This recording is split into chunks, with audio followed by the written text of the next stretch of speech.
Hello and welcome to this episode of the Alien Familiar RPG podcast. I am Clayton. I'm Jordan. Before we get started, I would like to remind our listeners that you can find show notes and more at alienfamiliar.com. Episodes are available on most podcatchers, and episodes are also available on YouTube at the channel Alien Familiar Media. You can email us at alienfamiliarmedia@gmail.com, and we are on Facebook at facebook.com/alienfamiliar. Thank you for joining us. Today we are going to be having a probably pretty meandering conversation as we talk about historical and real world accuracy versus having balanced and fun rules, or just having a balanced and fun game. My intention with this, and we'll see how much I am actually able to stick with this, is to just kind of talk about some of the things that I perceive as problems in fantasy games that don't really have an actual equivalent, don't have an actual equivalency in the real world, and how we kind of negotiate that in the rules, and also in how we just sit down at the table and have fun, and why we make the compromises that we do, and what are the compromises that we're willing to do. A lot of the compromises that happen, they come very dependent on what the game master and the players are wanting from the game and expecting from the game, because I've been in many situations where I have had one expectation of what I wanted from the game, and that has run up against players, and there has been a decision of whether I as the DM, I'm going to just say, no, this is my world, this is how I want things to be, and you're playing in my world, versus, well, I need to be accommodating for my players, or who are here to play the game, because I feel like if I go too far overboard, one, the game is not going to be fun for the players, and two, because the game is not fun, the players are not going to show up to the game anymore. This is where somebody inevitably chimes in of, that's why you need a session 0. So what exactly came up that you're referring to, like just by way of example, and when did it come up? Presumably you had one of these magical session 0s where all future possibilities got ironed out and approved by everyone who was a stakeholder in the game. I would not say that has ever happened, but I have done a number of session 0s, and the session 0 it can be a very useful tool, and just getting a feel for what the players and the DM expect from the game, and to try to get everyone on the same page. But the biggest problem I run into with session 0s is whenever it comes to session 1, most players don't remember what happened in the previous session, and that includes between session 0 and session 1. So whenever you get into the game, it's very likely that 90% of the things that were discussed in session 0 have been forgotten. Yeah, that's a fact. So when people had different expectations than what was being presented in the game, were these setting related things? Were these like rules related things?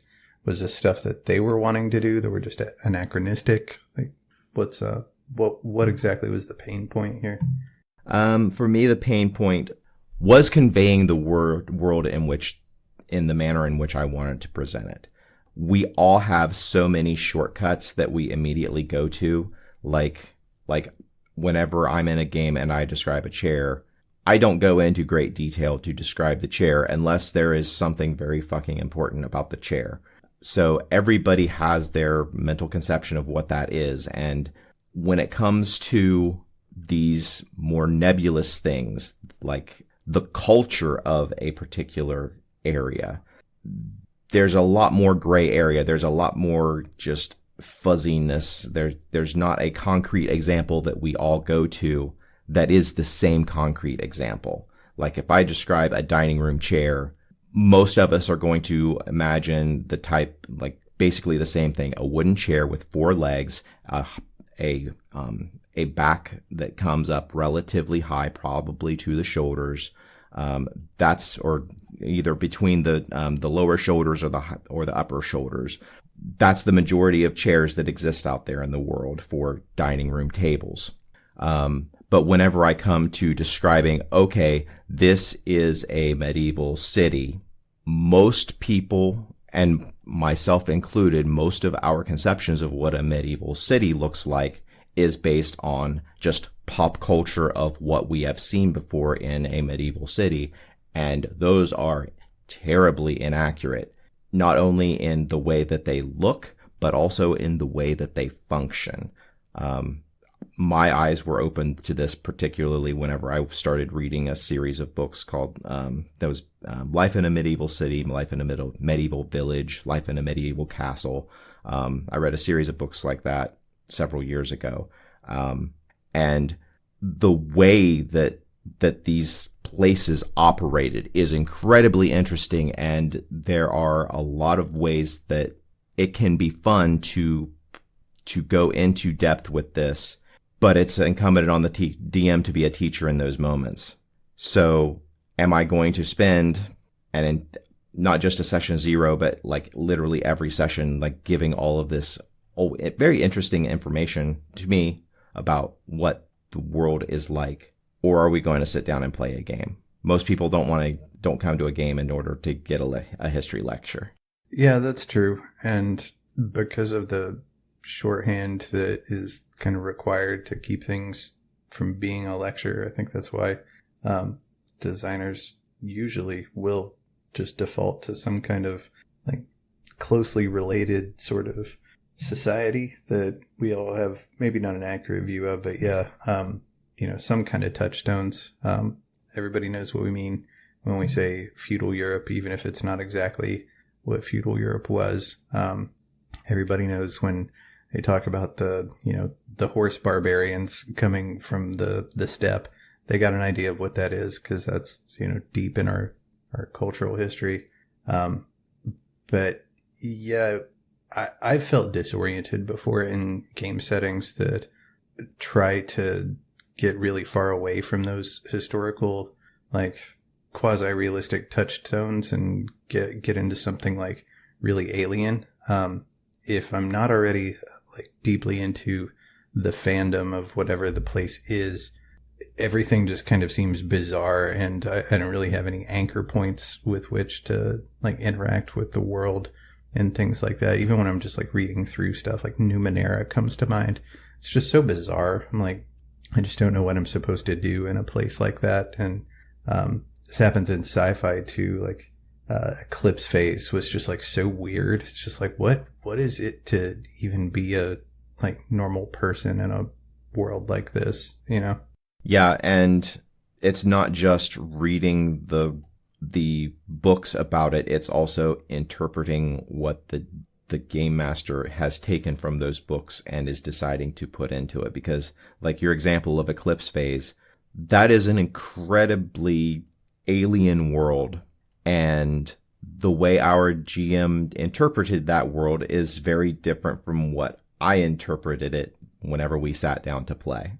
Yeah, you've got individual interpretations and, of course, what kind of game they choose to emphasize. But so, like, what can be done, I suppose, is one question here to get people on the same page, because this is a hard thing to articulate. Like I was kind of joking about earlier in a session 0, because I think that the weird misunderstandings of the type of world that you're trying to run versus, what everyone's bouncing around in their heads. It's a hard thing to nail down, and it always seems to come up at like a critical moment somehow. It's always like right when it would be the worst fucking time to sit there and have a debate about like, well, in this society, if you did this kind of thing, blah, blah, blah, blah. Like, well, fuck, we're right in the middle of this encounter. This is weird. And then once it goes one way or the other, it becomes part of sort of the canon of the game. So it's a tough call to make as a DM, because, what you permit, becomes the world. And if you permit too much that is not what you're actually trying to run, it's going to get away from you quickly, and you're probably not going to enjoy it. And, you know, I'm not necessarily trying to articulate some case for a railroading approach or anything. It's just a consistency of the setting, regardless of what the player characters want to do within it. It's on the DM to articulate something about a living, breathing, coherent world. And the more you start letting weird little things in that you really weren't planning on, the more the seams are going to start to show, in my opinion. Yeah, and for me, the probably the first place that I really begin to work in trying to figure out how I'm going to convey this information to the players is going to be in the document of house rules and table rules that I'm creating for this particular campaign. I've said many times that I like to have all of the rules that all the rules changes that I'm going to make into the game. I try as hard as I can to have them ready before we even begin to play. When we show up, if we're at session, whenever we make characters, I try as hard as I can to have all of those rules modifications done and available to the players to see. Sometimes this results in like a 15-page document. I know players aren't going to read that all, or even if they do read it, they're not going to comprehend it. They're not going to keep it in mind. But I try to emphasize in that document the areas where this is something that is important to the world. Like if I'm presenting a game of a medieval fantasy, but I include firearms, and my firearms document has pretty extensive information about firearms, I'm going to hope that that's going to try to convey some of that. And I'm going to try to point that out during the sessions 0 or when we're making characters. Like, firearms are a big deal in this world. This is how I want firearms to work. This is how I want firearms to how I want your characters to view firearms. I definitely pay attention to those documents when they get presented to me, and I definitely do not create a ironclad set of house rules before my games. The house rules are a living, breathing document as far as I'm concerned. But yeah, when I get presented with those, and I've seen a few of those from you, I pour over them because I want to see what the intention is, what you're going for, what the space of meaningful options is in the game. And if it's something like very far from my day-to-day experience, I want to have some kind of idea, because that in a lot of ways is the game. Like, what are the choices I can make in this context that makes sense, that would have some kind of effect on the world. And like you've done this with economies, you've done this with mass combat rules, you've done this with like political stuff, and I try to do a lot of that kind of thing as well in my Greyhawk game. But yeah, I think you're probably right. I think most players don't bother to read anything and just fall back to, hey, is there a rule for called shots, like right when they decide that they want to hit the ogre in the eye or something? Kind of infuriating. So I brought up firearms, and I kind of want to get started on that because firearms continue to be a bugbear of mine. I love the idea of having early firearms in my fantasy games because a lot of particularly armors don't make sense without firearms. So firearms is where I start.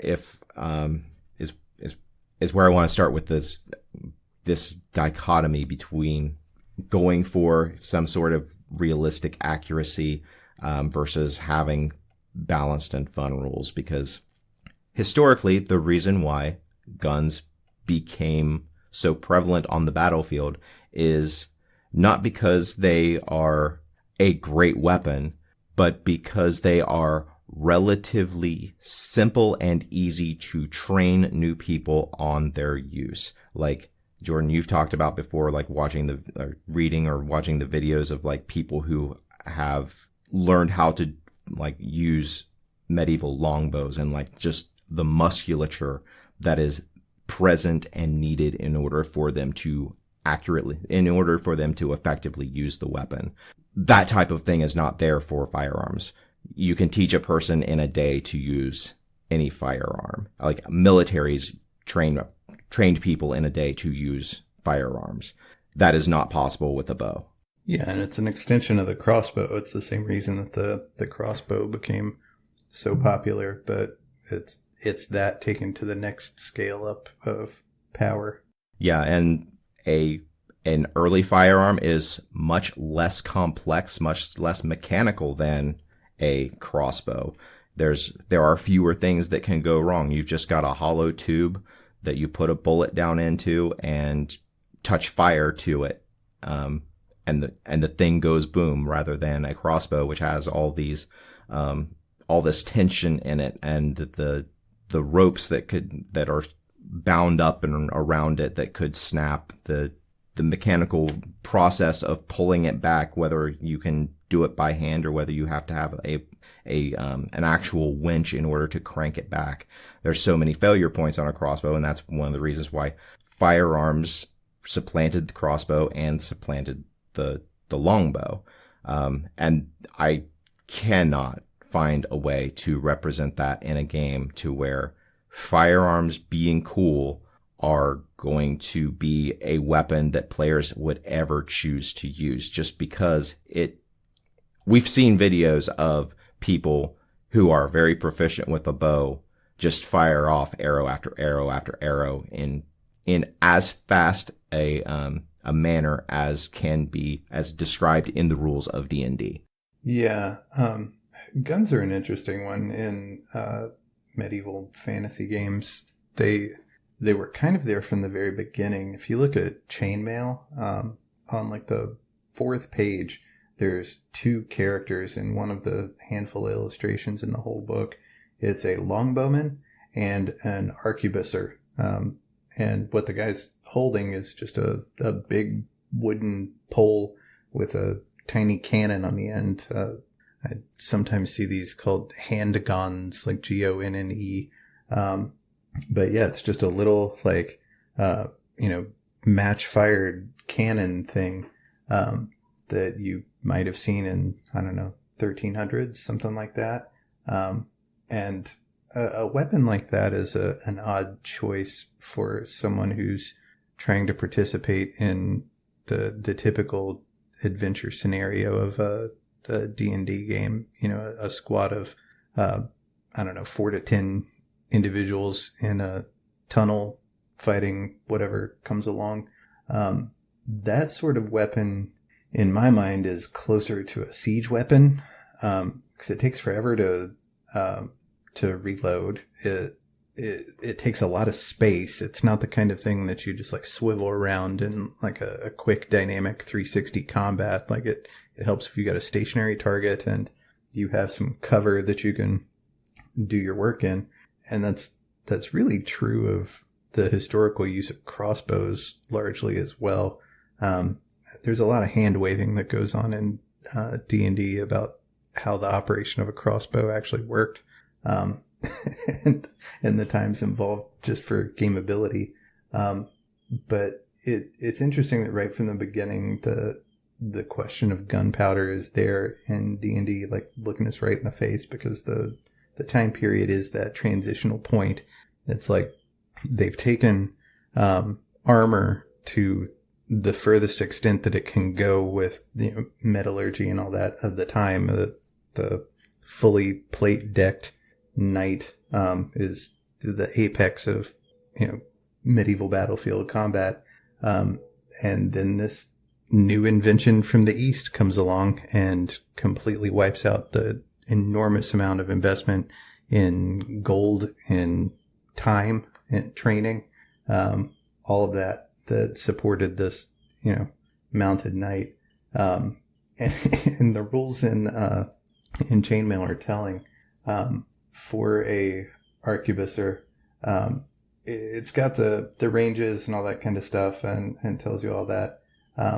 But the interesting point for me is that it says that regardless of armor classifications of their target, arquebusiers will kill any figure they hit. Full stop. Well, I think that goes back to the very old wargaming rules of where hit points come from, where one hit point is what anything on the battlefield had, and if something got hit, it was dead.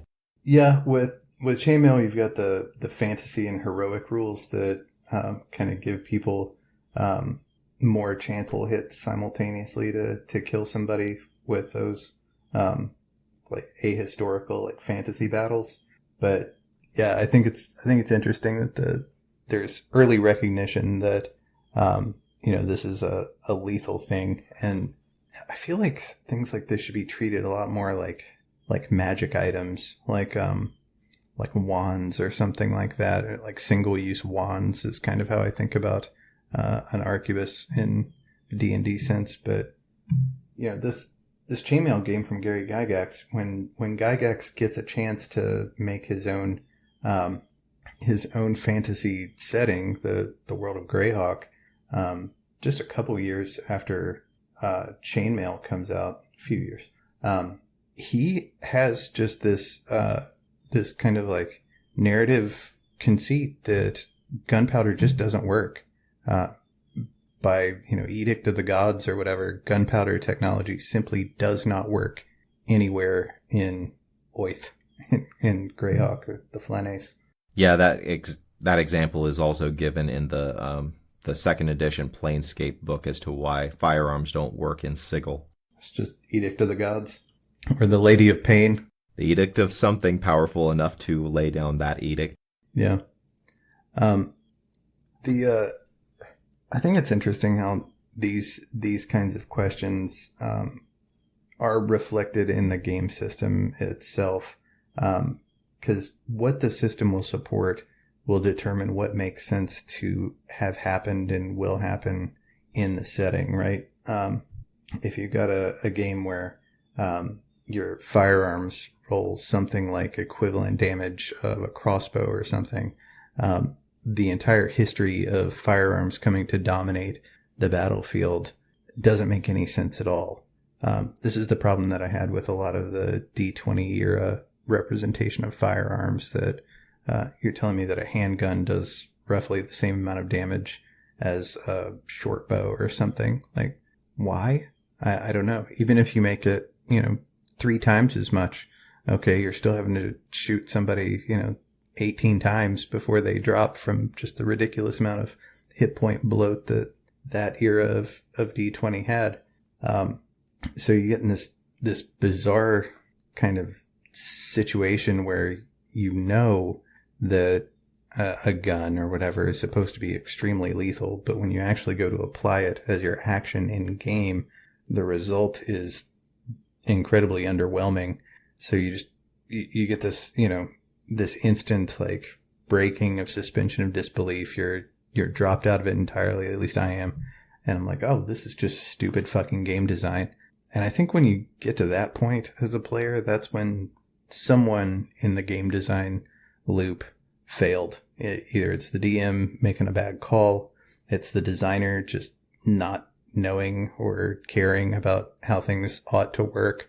But when you completely fail to honor what someone's common sense expectations ought to be for a certain course of action, I think that's one of the clearest examples I can think of just a piss poor job at game design. Yeah, and so one of the reasons why I wanted to talk about this topic is an event that happened in my face-to-face game, my Wednesday game. This is admittedly an instance of players in reading the rules and applying rules logic and not any sort of real world logic. In my game, I introduced a cannon that the players have access to on a Spelljammer that they have. And during this awful session, I had 12 players sitting around the table. That was problem number one.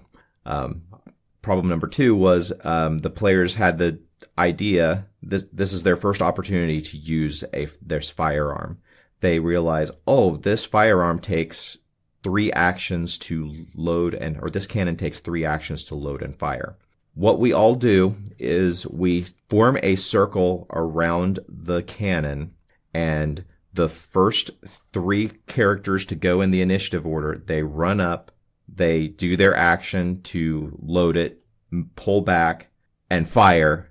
And so and then they use the rest of their movement to get out of the way, so that the next group of 3 can go in, load the weapon, and fire.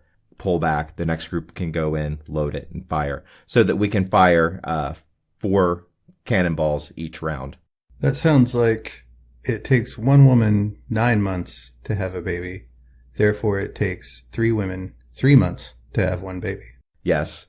And thankfully, my players said that they were going to do this before they actually did it, so that I could just say, no, reality in our world and this world your characters are in does not work that way, in the same way that you cannot create the peasant railgun in D&D.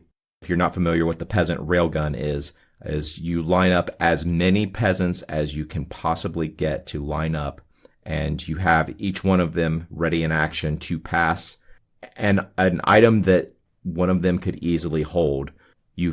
All of them stand in a line, and they each ready in action to pass this item off to the next person to their left.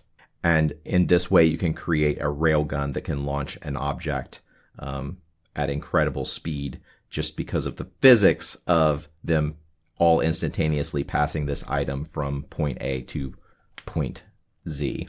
It's a very selective use of physics there. I'm not going to say that I've never indulged in some silly shit fucking with rules like that. Sometimes I get kicks just out of finding the absurdity in a given rule system. But, it's one thing to find these stupid loopholes and make fun of them. It's another to try to actually use them regularly as a part of your game strategy. And I think somewhere in there's a line that is really just a matter of taste and class as a player. It's a maturity thing probably. But yeah, I understand that there's a lot of points where you need to give up on complexity and just have a system that runs cleanly and elegantly. And, if you try to get ahead of every single rules lawyery, game exploiting kind of approach, you're never going to find them all. It's like system administrators versus hackers. There's always going to be something in your computer network that you didn't, fully fortify, and the number of attackers is so much larger than the number of people planning for those types of attacks. It's impossible. And so, yeah, at some point you have to just kind of be like, okay, this is the system, but then the question is, does the system make any sense? Does the thing that it's doing and the way that it's adjudicated things in some way jive with what you'd expect? Your canon example is an interesting one. I didn't know you were running a Spelljammer game. That's interesting. Go ahead. It became a Spelljammer game whenever the players decided they wanted to go to other worlds. So I was like, okay, I can either do Planescape or I can do Spelljammer, and I have the 5e Spelljammer. I'm not going to be getting this 5e Planescape, so I guess we're running Spelljammer. Oh, it's too bad. We should talk about that some other time. So, all right, let's bring this back a little bit. There's a few things that we brought up when we were talking about this episode, and let's get into combat some if we can, since we've been talking about firearms and stuff. I've been thinking a lot about armor, and how this has come up with me is that in our Greyhawk game, I find standard D&D armor profoundly uninteresting. And it doesn't give anything for the players to care about. There's no choice in armor. It's just get the biggest armor that you can afford that doesn't penalize you beyond what you would want to have an optimized character. And it lasts forever. And the only time that you would ever get any different armor is if you find something that's magical in some way better than yours. That's pretty lame. What I have tried to play around with is the idea of armor that falls apart over time, and that, for one thing, gives players something to spend money on that makes sense. It's, a nod to historical accuracy, that after a battle you would want to take your plates to a blacksmith to hammer out the dings and repair the chain links and what have you. But also I think this is just my perception. Maybe I'm wrong. I know you can't speak to this because you're playing a mage in this game, but I have this secondhand sense that it gives much more of a sense of ownership of their gear to the player characters. I've heard this from Justin. I've heard stuff like this from Jack and from Chris, talking about like having to get their armor repaired and how much they like their particular suit of armor, and it just got damaged. Like, oh man, I just spent a bunch of money repairing that. Like, it's a thing that they think about, and that's cool to me. But off the shelf D&D doesn't give that to you. So I've come up with a rule that, when you go to 0 hit points from damage, you make basically just an item save and see if the armor is, broken beyond functioning, and would have to go take it to get repaired later.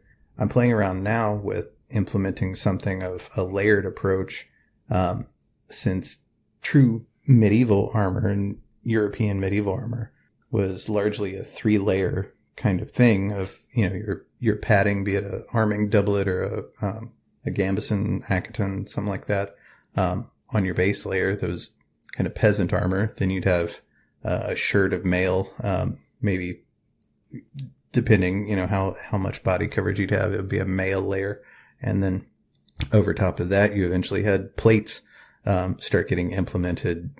Early, it was, coat of plates. It would evolve into more and more plates, either brigandine or the full plate suit or whatever. But I like that idea of having kind of an ablative property to armor as you take damage from things. This kind of shit, yeah, it gets pretty bookkeepy or whatever, but I think that it's interesting when a player is looking even at the armor that they wear as a resource. And you see that coming up in like video games and stuff a good bit too, because it's easier for the computer to handle, the durability of your items, but like weapons breaking with use, armor, decaying over time, stuff like that. It keeps people engaged because it keeps asking the question of like, should I spend resources to invest into this thing, or should I wait, or, should I upgrade to the next thing? Yada, yada. There's more levers to pull from a player's perspective, even though it's more fiddly. I don't know. How do you feel about stuff like that? I love the concept of gear breaking down. But I've never found a system that has handled it in a way that that just doesn't feel like an immense amount of bookkeeping that I, as the DM, or if it's offloaded to the players, I don't trust the players to keep track of it. I love it in concept, but like you said, it's a lot to track, and it sounds like your system is based on going down to 0. That's probably the best one that I've heard as far as how to manage it. There's a simple save when the character goes down to 0, whether or not the reason they went down to 0 is because the armor failed, which it sounds like that's what you're going for in your description. I like that idea, and I'll be honest, as a player in your game, I'm just now, having heard you say that, putting together, oh, that's why all of the armor that our enemies were wearing is ruined after we fight them. Yeah, and there's several characters that are toting around in their backpacks fucked up suits of armor. They're toting that weight around with them, which we keep track of weight and it matters. But they're carrying this stuff around because they've got like a masterwork or a magical suit of armor that it's going to take a long time. It's going to be worth it to them to hang on to this dead weight until they can get it repaired because it's just so good. When it is in proper fighting form. So I don't know. It warms my heart when I see players caring about stuff in games, and when someone's willing to take on that much burden to keep this thing that is currently not usable, but they're investing in the future by making that choice, that feels right to me. Yeah, I know how much of a mental burden. Well, I don't say I know it. I have an inkling of how much of a mental burden you take on in this game. And I have nothing but respect for you for the amount that you are actually able to process and put forth into the game and just keep track of it, because I personally cannot keep track of it. I've tried many times over the years, and it's just not an ability that I have. Yeah, I've created a lot of shortcuts, and I've got a lot of procedure that I've just kind of like solidified, and it helps to have it all in front of me on a screen in a spreadsheet or whatever. And, having like Google Sheets, being able to network all of our sheets together into my dashboard and the equipment list and everything just makes all that a real breeze. It was a lot of setup time, but it's more than paid for itself at this point as far as I'm concerned. But yeah, that's an example of where I think player intuition about how things ought to work and some nod to historical accuracy, not getting much more in the weeds about it than that. But I think the play that emerges from that is cool. If you've got your players invested in stuff, if you got them like caring about a bunch of different things, especially stuff that like their character has that they're trying to hold on to, that keeps people paying attention and enjoying their successes a lot more, I think, than if what they've got is just a description of some armor on a page that's always going to be there no matter what, and it's not going to matter until they find something better to drop into that slot, and then they're really just trying to like make numbers go higher. System design and system like resolution, I guess, has a lot to do with how the player characters think about what's on the table for them and what they can do that matters. And I think that if you have a really shallow game system in front of someone with very abstracted rules and a lot of hand waving and all that, which is pretty in vogue right now, to be honest, I think that conditions players to play shallowly, to not really care too deeply about anything that they've got going on. I don't know. I'm suspect of games that abstract a whole lot of things away. That I'll get off my soapbox on that one for now. It can go too far though. Right now I'm looking at, like in the other way. Right now I'm looking at the first edition player handbook, weapon types, general data, and 2-hit adjustments table. And some of the tables from first edition, and I think it hits its apex in second edition D&D, it gets preposterous. When you've got 14 different kinds of pole arms, each only slightly different. Maybe this one has a hook and this one has a spike and this one has kind of a hook the other direction or whatever. That's probably too in the weeds. Yeah. Yeah, and it's also a little too in the weeds when, so chainmail is not very effective against bludgeoning damage, so more of it goes through and it does more damage to people, but it's pretty good against slashing. And leather armor, it's terrible against slashing because it just cuts right through it, and all of those other rules that existed for the particular types of armor. That is very much a bridge too far for me.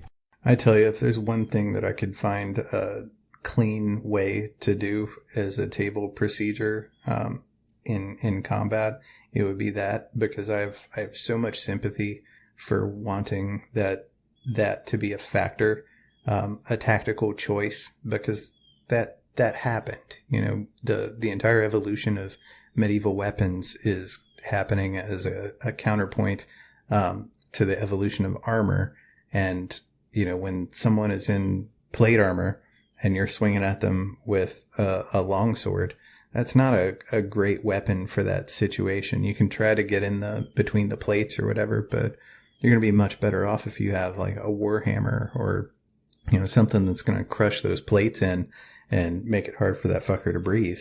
That's one of those places that it really drives me crazy that there's, at least I haven't seen, a very good system for adjudicating that kind of stuff, because it's based on a double variable, and so the equation is complex and has to be rerun every time. But yeah, we've lost some stuff there. I don't know.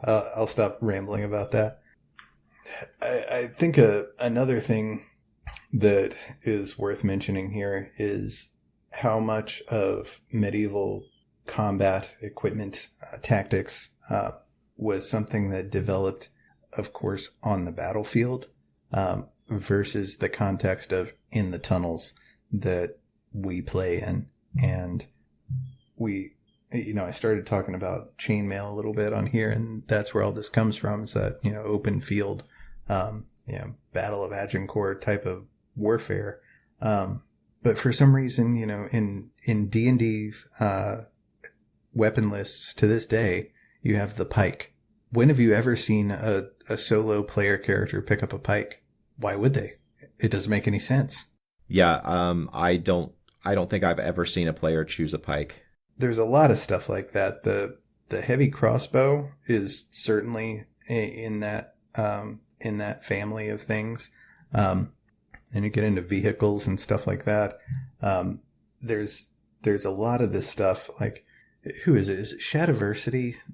Yeah, he's got a bunch of videos about how certain weapons don't make any sense as an adventure, but there are certain other medieval weapons that make a ton of sense as an adventure. It's not obvious just looking down the page if you were, as I think most people probably were in the who were alive in the 70s and 80s and didn't have a ton of history and encyclopedic history in medieval combat, and didn't know what a bill hook or a Becta Corbin or whatever the fuck, what the hell these things were.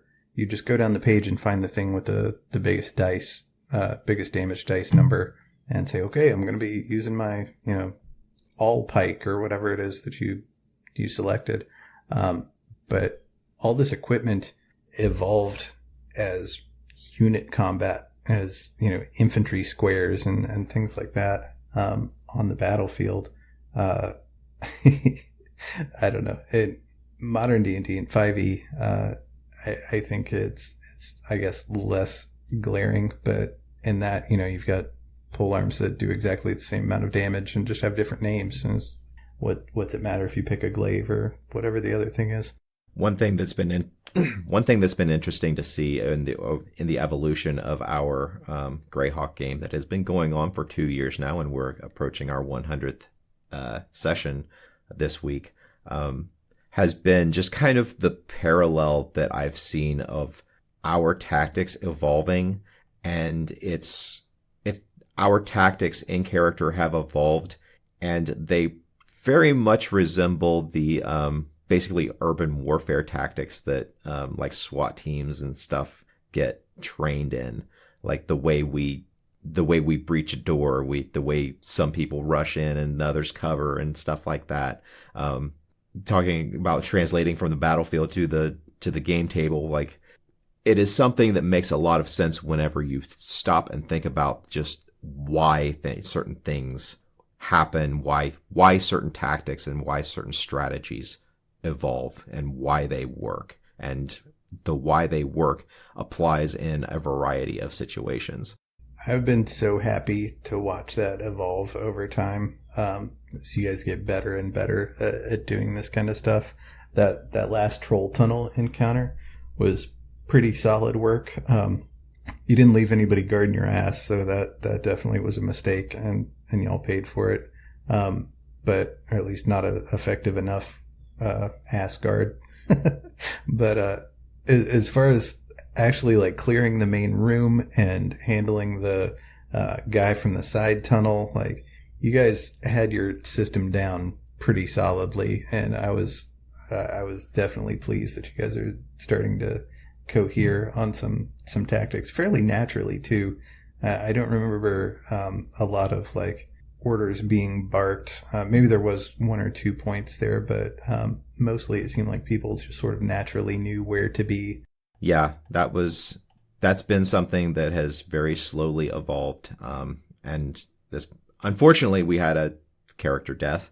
But I don't think that was due to a gap in our tactics as much as just we didn't have the bodies to fully protect ourselves. We had to leave something open, and unfortunately, something came in that opening. Yeah, that's true. And that's one of those places that I suspect this game is going to start evolving towards, and I think that a lot of D&D games from back when probably started evolving that way too. That I suspect the next time you guys get a pretty good hunk of cash, you're going to be investing in some men-at-arms to guard your flanks, and probably horses and wagons and things like that. Level up to that next scale. You guys have been in a bad spot jumping from island to island and haven't really had a reasonable opportunity to get things like mounts and wagons and very many henchmen and stuff. But I think you guys have probably seen about the limit of what you can do as half a dozen people in most tactical situations. There is a reason why Culm always tries to hire someone everywhere we go. Yeah, it's super worthwhile. What else do we want to talk about here on this topic? Do you want to get into any of the like setting kind of stuff? We talked a lot about system. I'd like to talk a little bit about setting before we close out. Sure. What aspect of setting? Well, so all right, we were talking about my Greyhawk campaign, and that's been a really interesting and informative read for me. There's a few sources on Greyhawk. Surprisingly, not as many as you'd think. There's a lot less lore for Greyhawk than there is for Forgotten Realms, for example. Just as far as the sheer amount of products that have been released for the place. But in Greyhawk, I would argue that it's probably the closest to paralleling something like feudal Europe. Some countries more than others, but probably the most, aside from maybe like Birthright, which like really tries to lean hard into that kind of motif.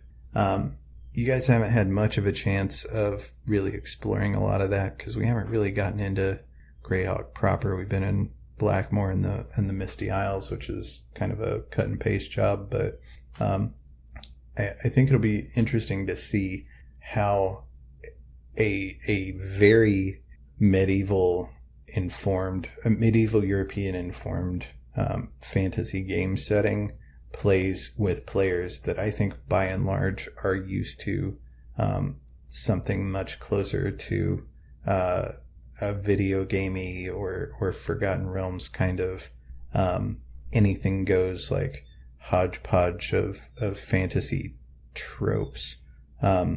For example, there's multiple regions in the Flanaes that are controlled by barons that just have, a little village or maybe a few villages, might have a town. There's places that are run by the next tier up, and maybe they're counts or maybe they're a marquis or a duke even.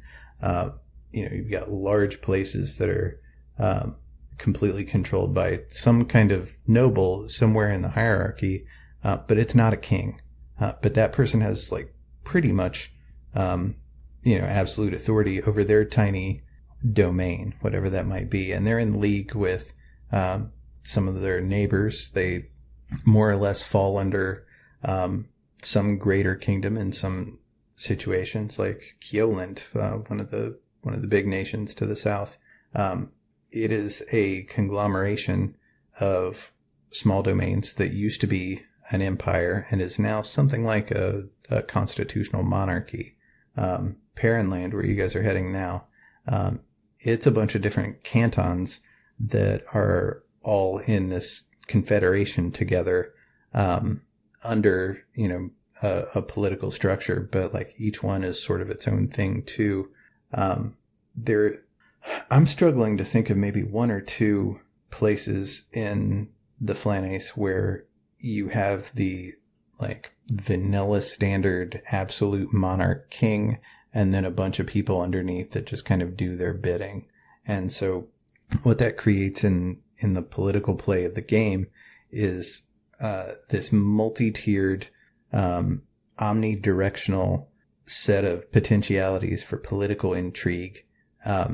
Regardless of, alignment or any of that stuff, nations have like very broad kind of like cultural alignments that are spelled out in the Greyhawk material. But, the individual king or, particular barons or whatever, could be any number of things. And even if their alignments are all in alignment with each other, they still have lots of real, practical and economic incentives to be in conflict with each other.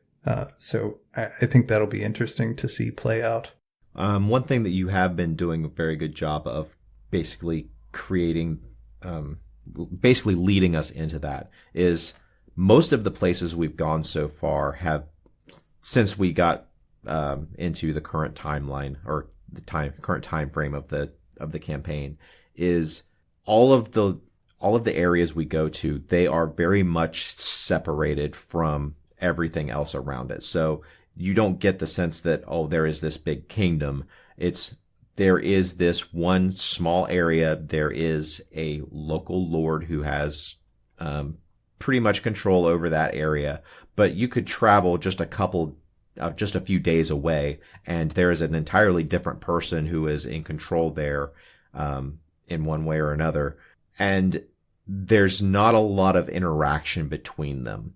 It creates just a bunch of little islands, and where we're in the Isles, the Misty Isles right now, that is very literal. But even before we traveled there, whenever we were in Poortown and at County Crake, or Castle Crake, there was that feeling that each one of these places is its own entity. And I am very much looking forward to moving into an area where that is still true. Each one of these places is its own entity, but there is more interaction between them because there aren't the natural barriers between one area and the other, because Poortown and Crake were not that far apart, but, well, they weren't very far apart geographically, but there was a mountain chain between them that prevented easy travel. Plus it was winter.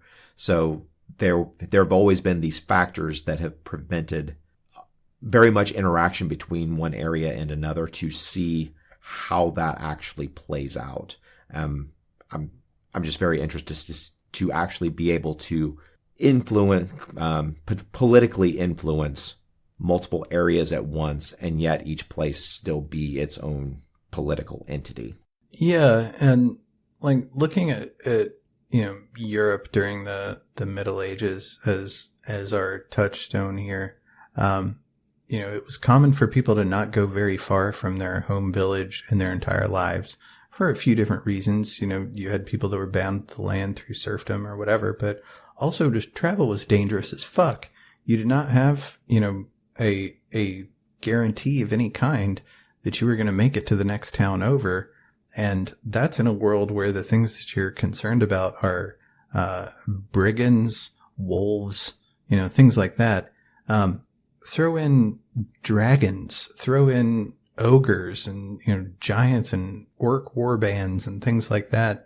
I think that in a setting where between the walls of your little town and the next town over, you've got innumerable things that could wipe out even a large group of travelers, going between the two. That I think would definitely create very insular communities, very provincial notions of things, very unique cultures between these places. And, when you show up there, people might have some rumors that they have to share with you, but they'd be just as curious to hear, you have some news of the outside world, especially, if it's wintertime or whatever. But, from Poor Town to Castle Crake, there was the Mountain Pass. There's also a tribe of, frost giants that were just patrolling around, and a sizable population of hobgoblins in the area. So it was like years since anybody had heard anything from between those two villages. They just kind of knew that they existed off there in the mountain range that way. But nobody'd come back. I like that idea of a world full of danger and mystery, and getting from one place to the other is like, oh, thank God we made it, We're probably about a little bit more than an hour in. Are there any other points you want to hit, or ready to move on to geek things? So for my geek thing, I've only got one this time. I have a YouTube channel that's relatively small right now that I've been listening to. It's called The Holistic Dungeon Master on YouTube. It's a pretty small channel, not very many subscribers as of yet, but it's pretty good quality information, and just makes you think about some things of what you want to, how you want your game to go, and how you want your players to interact with your world. So I'm going to recommend that as my geek thing. Holistic Dungeon Master. I've got 3 actually that I'd like to boost. 2 of these are YouTube channels, and one of them is a video game. So one of them is the YouTube channel. It's called Daddy Rolled a One, and the other one is called Old School Rules. And both of these are criminally undersubscribed as far as I'm concerned, but they cover a lot of the same subject matter, but in different ways. They go over a lot of old school books, either mainline D&D products, or some of the secondary things for settings or closely associated games. And they're both extremely well researched and well presented on their topics. So yeah, definitely recommend Daddy Rolled a One and Old School Rules. Been enjoying both of them quite a bit. Yeah, I recently went back and did the backlog of Daddy Rolled a One. It's very good, and I'm looking forward to listening to the other one as well. Yeah, and the game that I would recommend is called, and I'm late to this, it's called Kingdom. There's Kingdom New Lands, which is kind of a revision of the classic Kingdom that was the first run of this, but it's a pretty generic name, so I think they wanted to get something a little bit more search engine optimized. But there's that, and the one that I've been playing is a sequel to it called Kingdom Two Crowns. That's a 2-player game. What these games are is side scroller with kind of old school graphics in, think like Sierra games, like PC games, like that kind of thing. They're like Sierra PC, like King's Quest type of graphics, like late King's Quest kind of games. And it's base defense stuff. It's like base building. You've got your little guys that are building up your defenses, your walls. You got archers and pikemen and things like that. And you've got these portals that keep spilling out these very drippy, sort of ghost looking guys called the Greed. And anyway, it's Two Crowns anyway is like 5 islands, and hopping to each one, you've got your mount that you're riding on. You can get different mounts, and you've got all kinds of different base upgrades and unit upgrades and stuff. But the interesting thing for me on these, and this is like infuriating too, is that you don't really have any direct way, almost ever, of influencing the thing. You don't have a sword. You don't have spells.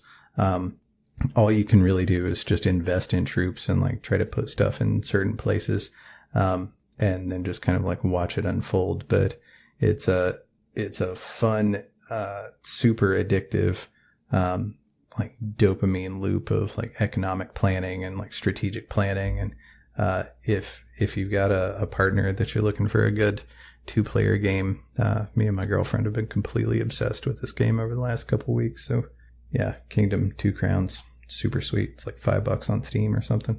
Awesome. I'll check that out. Well, Jordan, what do you say we stop this bullshit and start rolling some dice? All right.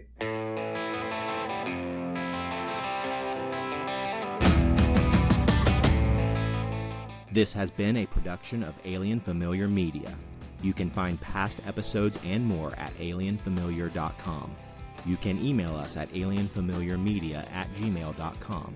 This production is protected under a Creative Commons non-commercial attribution, no derivatives license. Music for this episode is Suburban Outlaw by Forget the Whale and can be found at freemusicarchive.org.